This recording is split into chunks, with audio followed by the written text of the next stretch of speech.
Pagrindiniai vaikų sveikos gyvensenos įpročiai.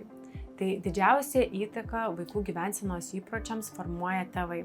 Tad labai svarbu vaikams gauti teigiamą tėvų palaikymą, paskatinimą ir pavyzdį.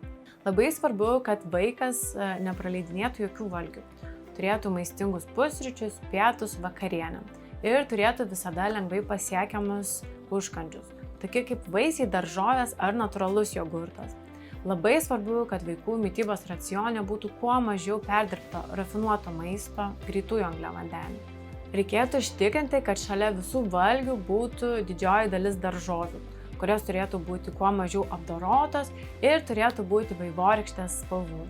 Atminkite, jeigu maisto bus namuose, tas pats galioja tiek saldumynui, tiek obuoliui. Reikėtų užtikrinti, kad vaikai kasdieną skirtų 60 minučių fiziniui krūviui. Jisai galėtų būti vidutinio ar intensyvaus sunkumo.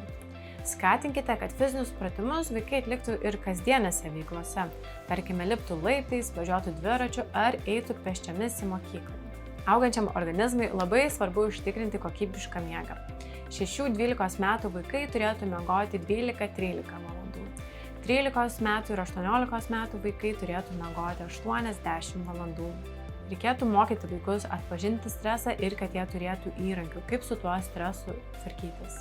Pagrindinė vaikų gyvensenos formulė turėtų atrodyti taip.